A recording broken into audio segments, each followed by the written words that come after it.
ఆయన ఎప్పుడు వస్తాడో తెలియదు కనుక సిద్ధపాటు కలిగి ప్రయాణానికి సిద్ధంగా ఉన్నాం. Way to heaven. బాసిల్లెను సిలువలో పాపక్షేమం, బాసిల్లెను సిలువలో పాపక్షేమం. యేసు ప్రభుని దివ్యక్షేమం, యేసు ప్రభుని దివ్యక్షేమం.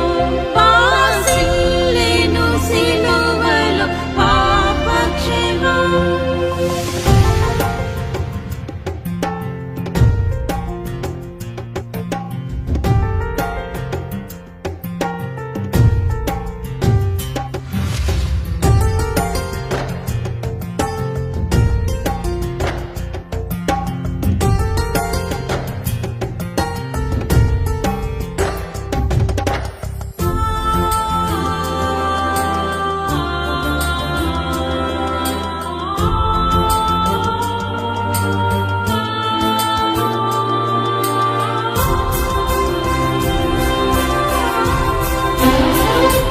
బాసిల్లెను సిలువలో పాపక్షేమం, యేసు ప్రభుని దివ్యక్షేమం.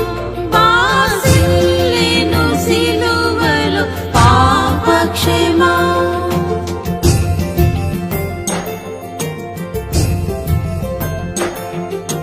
కల్వరిలో నా పాపము పంచి సిలువకు నిన్ను ఆహుతి చేసి, కల్వరిలో నా పాపము పంచి సిలువకు నిన్ను ఆహుతి చేసి, కలుషహరా కరుణించితివి, కలుషహరా కరుణించితివి. బాసిల్లెను సిలువలో పాపక్షేమం, యేసు ప్రభుని దివ్యక్షేమం. బాసిల్లెను సిలువలో పాపక్షేమం.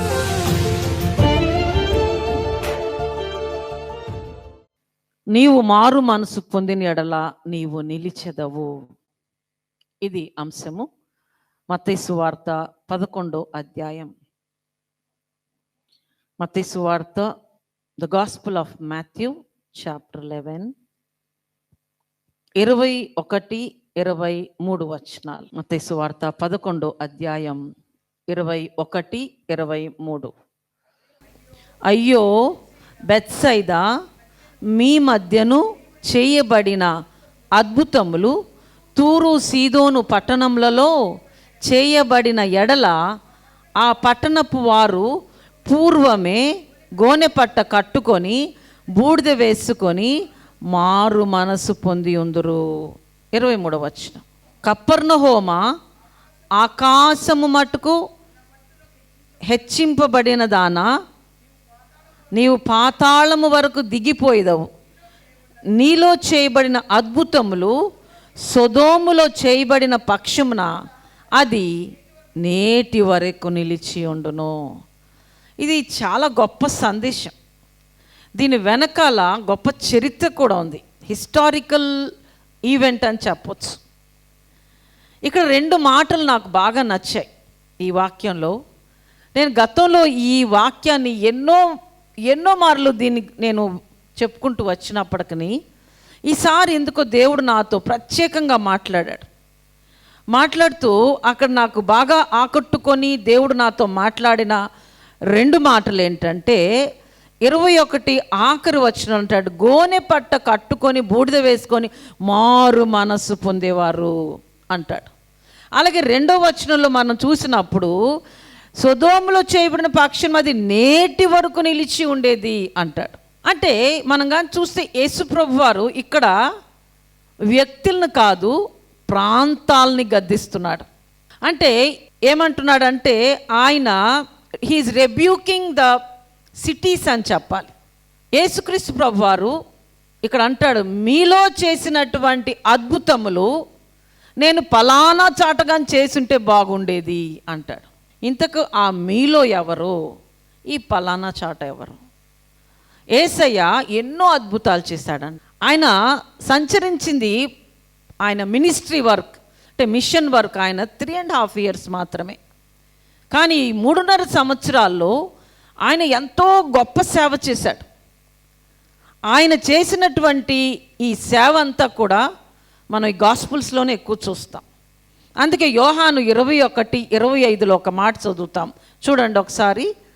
ఆయన చేసినటువంటి అద్భుతములు ఎంత గొప్పగా ఉన్నాయనేది ఒకసారి చూడండి. యోహాను చదివి వినిపించండి. 21 అంటే ఆఖరి అధ్యాయం ఆఖరి వచనం. అది యేసు చేసిన కార్యములు ఇంకను అనేకములు కలవు, వాటిలో ప్రతి దానిని వివరించి వ్రాసిన పక్షమున అట్లు రాయబడిన గ్రంథములకు భూలోకం కూడా చాలదంట. యేసు చేసినటువంటి కార్యములు ఎన్నో ఉన్నాయి, అవన్నీ కానీ రాస్తే అట ఈ భూలోకం చాలదు. అంటే భూమి యొక్క విస్తరణ ఎంత ఉంటుంది మనం ఒకసారి ఆలోచన. అంటే అంత గొప్ప కార్యములు ఆయన చేశాడు. ఇక్కడ యేసయ్య 21వ వచనంలో అంటాడు, అయ్యో కొరైజీనా, బెత్సైదా, అలాగే కపెర్నహూము అని చూసినప్పుడు జాగ్రత్తగా విందాము.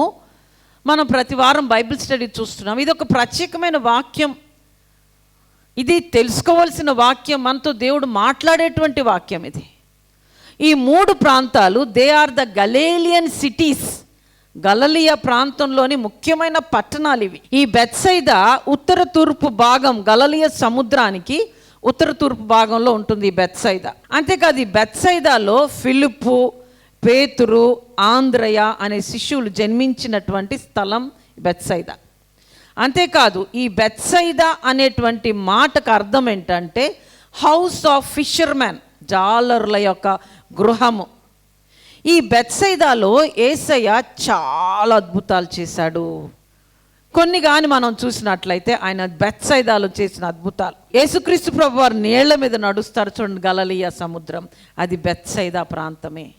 అలాగే ఒక గ్రుడ్డి వారిని స్వస్థపరుస్తాడు యేసు ప్రభు వారు, అది బెత్సైదా ప్రాంతమే. అలాగే 5,000 మందికి ఆహారం తినిపిస్తాడు చూడండి, అది కూడా బెత్సైదా ప్రాంతమే. అయితే ఈ బెత్సైదా అప్పుడు అంత గొప్ప కార్యములు చూసినటువంటి బెత్సైదా చరిత్రలో తర్వాత లేకుండా పోయింది, చరిత్రలో లేదు ఇప్పుడు. అలాగే కొరైజీనాను కూడా యేసయ్య శపిస్తాడు. అయ్యో అనే మాటకు అర్థం ఏంటండి? ప్రగాఢమైన బాధ అని అర్థం. అది డీప్ వర్డ్ అది. అయ్యో బెత్సైదా, అయ్యో కొరైజీనా, మీలో నేను చేసిన అద్భుతాలు అలా తూరు సీదోను పట్టణాల్లో చేసింటే ఎంత బాగుండేది. ఈ కొరైజీనాను కూడా శపించేస్తాడు. ఇవాళ కానీ మీరు కానీ చూస్తే అక్కడ బెత్సైదా లేదు, కొరైజీనా పట్టణాలు లేవండి. అంతేకాదు ఇవాళ బైబిల్లో కానీ మనం ఈ పేర్లు కానీ చదవకపోతే బెత్సైదా, కొరైజీనా అనే ఊర్లు ఉన్నాయని కూడా మనకు తెలిసేది కాదు. దాని వెనకాల యేసు ప్రభు వారి శాపం. He cursed the cities. అంతే మనం కానీ చూసినట్లయితే ఈ యొక్క ఎన్నో అద్భుతాలు చేసినటువంటి ఈ యేసయ్య ఏం కోరుకున్నాడంటే ఆ ప్రాంతంలో మార్పు కోరుకున్నాడు. మీలో చేసిన అద్భుతాలు నేను ఎక్కడ చెయ్యలా. అంత చేసినటువంటి ఆ యొక్క ప్రాంతాన్ని ఆయన ఏమనుకున్నాడంటే వాళ్ళు మారాలి. ఇవాళ మనం కానీ చూసినట్లయితే ఇక్కడ అంటాడు, తూరు సీదోను పట్టణాల్లో నేను చేసింటే ఎంత బాగుండేది.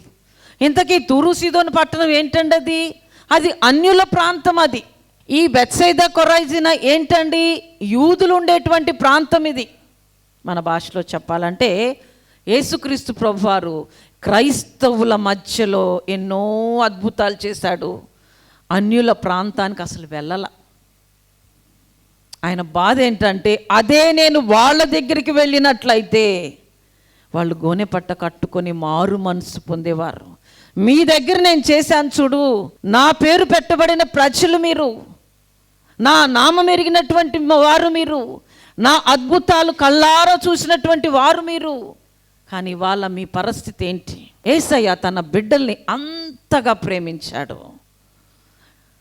ఆయన పేరు పెట్టి పిలువబడిన ప్రతి బిడ్డలు మనమైనటువంటి మనల్ని ఆయన ఎంతో ప్రేమిస్తాడు. కానీ మనం ఏం చేస్తున్నాం? మనం కానీ చూస్తే అంటాడు, తూరు సీదోను పట్టణాల్లో చేసింటే ఎంత బాగుండేది. ఒకసారి చూద్దాం, చూడండి. మత్తయి సువార్త 15వ అధ్యాయంలో 21 అధ్యాయంలో తూరు సీదోను ప్రాంతంలోకి వెళ్ళగా ఇదిగో కానాను స్త్రీ ఒకటి వచ్చి, ప్రభువా నన్ను కరుణించుము. మాట అయినా అనలేదంట. ఆయన ఇశ్రాయేలీయుల ఇంటి వారైన నశించిన గొర్రెల యొద్దకే నేను పంపబడి తిని, మరి ఎవని యొద్దకు పంపబడలేదు. ఇదిగో ఇశ్రాయేలీయుల కోసమే నేను వచ్చా, నశించిపోతున్న గొర్రెల కోసమే నేను వచ్చా, యూదుల కోసమే నేను వచ్చా, క్రైస్తవుల కోసమే నేను వచ్చా. నేను ఈ తూరు సీదోను పట్టణస్థుల కోసం నేను రాలేదు. ఆమెను పంపేయండి. ఇక్కడ బాధపడుతున్నాడు. అదే అద్భుతాలు నేను ఆమె దగ్గర చేసి ఉంటే. ఆమె ఎవరండి? ఒక కానాను స్త్రీ. కానానులు ఎవరండి? అన్యులు. కానానులు ఎవరు? అన్యులు. అందుకే కదా ఇశ్రాయేలీయులతో దేవుడు అంటారు, మీరు వెళ్ళిపోయి పాలు తేనెలు ప్రవహించు దేశమైన కానాను దేశమును ఆక్రమించుకోండి అంటాడు. కానాను ఒక అన్య దేశం. అక్కడ ఈ కానాను స్త్రీ, చాలా మంచి వాక్యం అండి ఇది. ఆ కానాను స్త్రీ వచ్చి అయ్యా కాపాడమని అంటది. ఆ కింద ఒక వచనం అంటాడు చూడండి. అందుకు ఆయన 26వ వచనంలో పిల్లల రొట్టె తీసుకొని, చూసారా, ఆ కానాను ప్రాంతం ప్రజల్ని కుక్క పిల్లలతో చూశాడు ఆయన. ఈ యొక్క బెత్సైదా కొరైజీన వాళ్ళనేమో పిల్లలతో చూశాడు ఆయన. పిల్లలది తీసుకొని కుక్క పిల్లలకి ఇస్తానా నేను? బాధ ఆయనకి. అందుకే ఇక్కడ అంటున్నాడు, అయ్యో కొరైజీనా బెత్సైదా, అదిగో అక్కడ నేను చేసి అక్కడ వాళ్ళని పిల్లలుగా చూసుంటే ఎంత బాగుండేది. వాళ్ళని కుక్క పిల్లలుగా చూసా నేను, మిమ్మల్ని నా పిల్లలుగా చూసుకున్నా నేను అన్నప్పుడు ఆమె ఒక మంచి మాట అంటుంది చూడం. నిజము ప్రభువా, 27వ వచనం, నిజమే ప్రభువా, కుక్క పిల్లలు కూడా తమ యజమానుల బల్ల మీద నుండి పడు మొక్కలు తినును కదా అని చెప్పాను. నిజమే నాయన, మేము కుక్క పిల్లలమే, కానీ నువ్వు పడేస్తావే చిన్న ముక్క, అవి అన్నా తింటాం కదా. చాలా మంచి సందేశం, దీని మీద చాలా మాట్లాడవచ్చు. ఇక్కడ బాధపడుతున్నాడు యేసయ్య. అయ్యో అక్కడ నేను చేసింటే ఎంత బాగుండేది. ఆమె మారేదేమో, ఆ కానానీయులు మారేవాళ్ళేమో, ఆ తూరు సీదోను పట్టణస్థులు మారేవాళ్ళేమో. కొరైజీనా బెత్సైదా ఎంత వెలుగు వెలిగించాము ఈ మధ్యలో. You have experienced a great light and I required great accountability for that. నేను ఎంత వైభవాన్ని మీ మధ్యలో చూపించానో దానికి సమానంగా ఏమాత్రం తక్కువ లేకుండా మీరు నాకు రెస్పాన్స్ ఇవ్వవలసింది. కానీ మీరు ఇవ్వలా. అందుకే ఇక్కడ దేవుడు ఏమంటున్నాడు, he saw the unresponsiveness of those people and immediately they saw the downfall. వారిలో ఆ యొక్క సరైన స్పందన లేకపోవటం వలన వారు ఎదుర్కొంది ఏంటంటే పడిపోయారు. ఇవాళ కొరైజీనా బెత్సైదా లేదండి, దానికి శాపం యేసయ్యదే. అలాగే అందుకే అంటాడు 22వ వచనంలో మనం అక్కడ చూస్తాము, విమర్శ దినమందు, ఇది చాలా మంచి మాట అంటాడు కదా. విమర్శ దినం అంటూ ఒకటి ఉంది చూడు, జడ్జిమెంట్ డే అనేది ఒకటి ఉంది చూడు. ఆ రోజున ఇదిగో మీరు క్రైస్తవులు, మీరు సంఘానికి వచ్చారు, మీరు దేవునికి కానుకలు ఇచ్చారు, మీరు అన్నీ చేశారు, కానీ మీలో మారు మనసు లేదు, చూసారా? కానీ వాళ్ళు దేవుడికి ఎరగరు. ఎందుకు? వారు ఏం చేసినా వాళ్ళకి నిజ దేవుడు తెలియదు వాళ్ళకి. కాబట్టి మీకన్నా వాళ్ళే బెస్ట్ అంటున్నాడు ఇక్కడ. విమర్శ దినమందు మీ గతి కంటే ఏంటది? మీ గతి కంటే తూరు సీదోనముల పట్టణంలో వారి గతి ఓర్వదగినదై ఉంటుందంట. దేవుడు మనతో మాట్లాడుతున్నాడు. గోనె పట్ట కట్టుకొని మారు మనస్సు పొందాలి.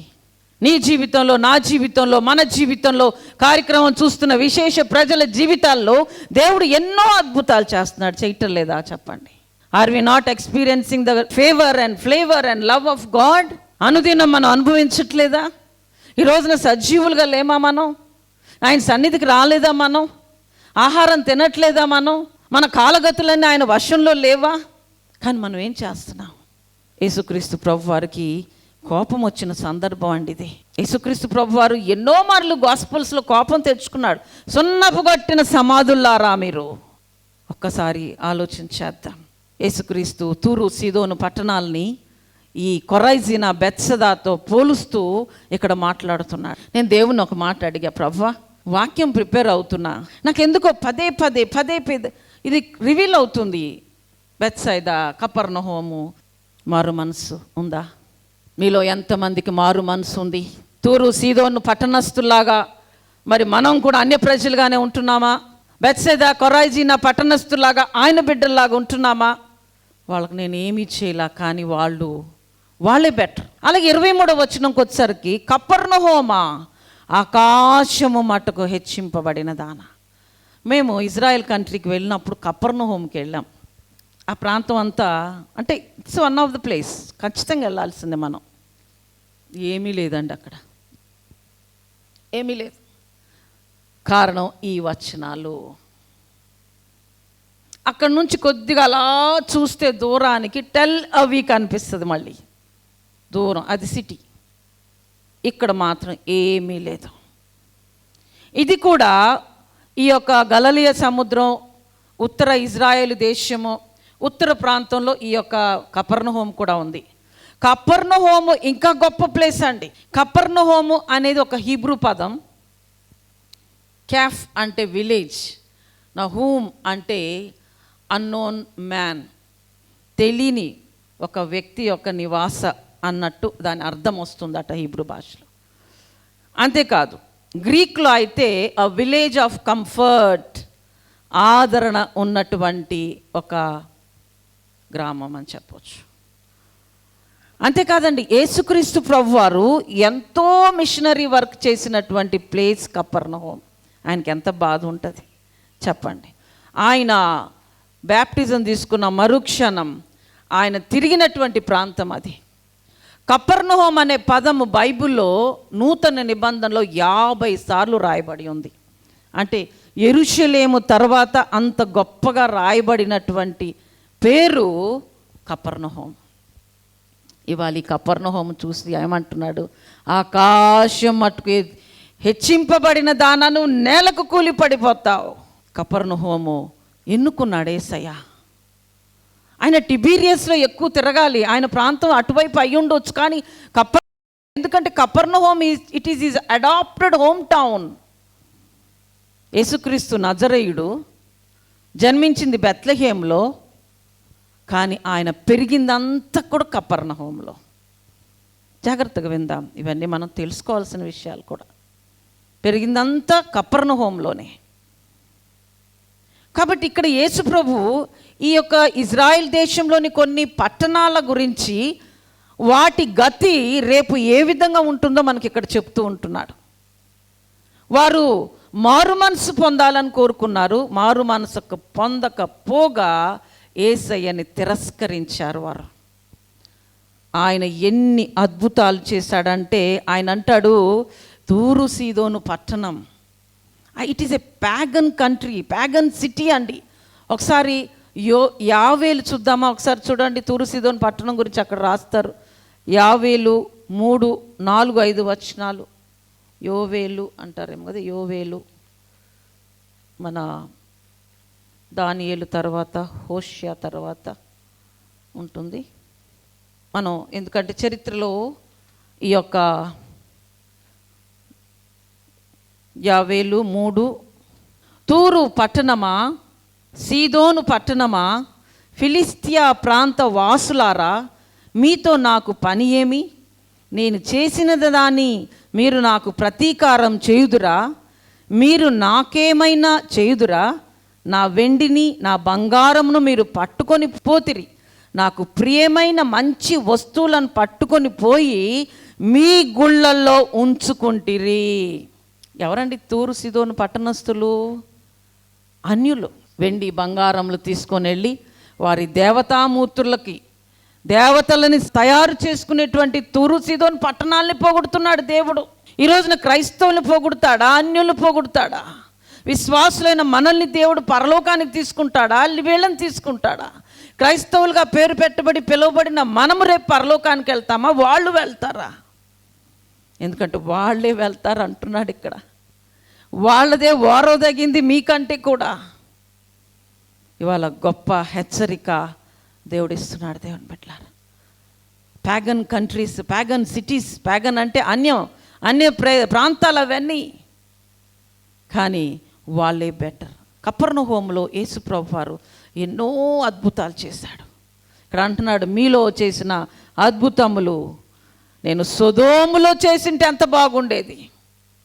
చూడండి, కొరైజీనా బెత్సదాతో ఏమంటున్నాడు, మీలో చేసిన అద్భుతములు నేను తూరు సీదోనులో చేసింటే బాగుండేది.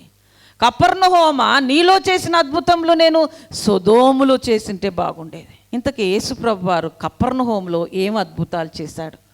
మచ్చుకు కొన్ని చెప్పాలంటే చాలా ఉన్నాయి. మచ్చుకు కొన్ని చెప్తా. కపెర్నహూములో యేసయ్య శతాధిపతి కుమారుణ్ణి స్వస్థపరుస్తాడు, అది కపెర్నహూమే, మనందరికి తెలుసు. అలాగే ప్రధాని కుమారుణ్ణి అక్కడ స్వస్థపరుస్తాడు, అది కపెర్నహూములోనే. రెఫరెన్సెస్ కూడా ఉన్నాయి. అలాగే సీమోను పేతురు అత్త, ఆమెను స్వస్థపరుస్తాడు. ఆ సీమోను పేతురు అత్త ఇల్లు కూడా చూసాం మేము. అక్కడ పేతురు యొక్క పెద్ద స్టాచ్యూ కూడా చూసాం మేము. అంతేకాదండి, అదే ప్రాంతంలో కపెర్నహూము సీమోను అత్త ఇంటి దగ్గరలోనే సినగాగ్ ఉంది, అంటే సమాజ మందిరం. అప్పట్లో మనకిప్పుడు చర్చి, అక్కడ యూదులకు సమాజం, అది శిథిలమై పడిపోయిందండి. మరి యేసు ప్రభువు పెట్టిన శాపం చిన్నది కాదు కదా. లేదు, అక్కడ ఏమీ లేదండి. కానీ ఆయన ఎన్నో అద్భుతాలు చేశాడు అక్కడ.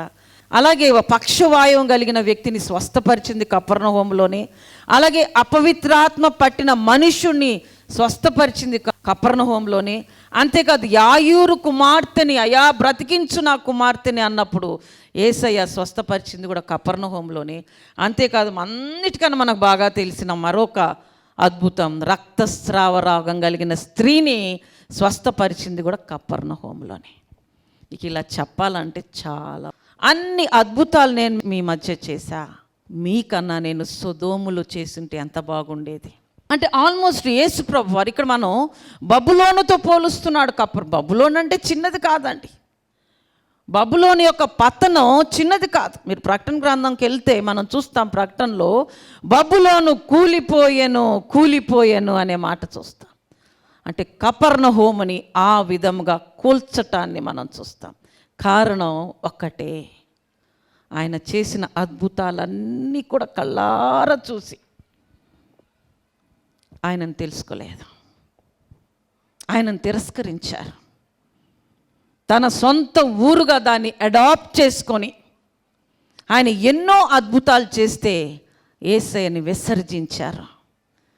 ఈ రోజున ఈ వాక్యం వింటున్న దేవుని బిడ్డలారా, నీ జీవితంలో దేవుడు ఎన్నో అద్భుతాలు చేస్తున్నాడు. మరి నువ్వు ఎలా ఉంటున్నావు? ఆయన సన్నిధికి వద్దాం, మారు మనసు జీవితాన్ని అనుభవిద్దాం, దేవుని యొక్క శాపానికి దూరం అవుదాం, ఆయన మేలులోని దీవెనలు ఆశీర్వాదాలు పొందుకుందాం. ప్రార్థన చేసుకుందాం. ప్రార్థన. పరిశుద్ధుడా, జీవం కలిగిన తండ్రి, నీకు వందనాలు, స్తోత్రాలయ్యా. ఉదయకాలంలో ప్రార్థిస్తున్నాం నీ సన్నిధిలో. నీ కృపను బట్టి వందనాలు, ప్రేమను బట్టి వందనాలు, వాక్యమును బట్టి వందనాలు, సజీవులుగా ఉంచినందుకు వందనాలు. ఉదయకాలంలో ప్రార్థిస్తూ అడుగుచున్నాను, కపెర్నహూము గురించి మీకున్న బాధ, అలాగే ప్రభువా బెత్సైదా, కొరాజీనా ప్రాంతాల గురించి మీకున్న బాధని వ్యక్తపరిచారు. నన్ను ఎరిగిన నా ప్రజలు నన్ను తిరస్కరించారు, తృణీకరించారని మీరు వేదన పడ్డారు, కోపం తెచ్చుకున్నారు. కోపానికి, మీ ఉగ్రతకి తాళలేమయ్యా. క్షమించండి. మా జీవితాల్లో కూడా మేము ఎన్నో మార్లు మిమ్మల్ని నిర్లక్ష్యం చేస్తున్నాం. ఎన్నో విషయాల్లో ప్రభువా మా సొంత నిర్ణయాలు తీసుకుంటున్నాం. ఎన్నో విషయాల్లో ప్రభువా నీకు లోబడటలేదు.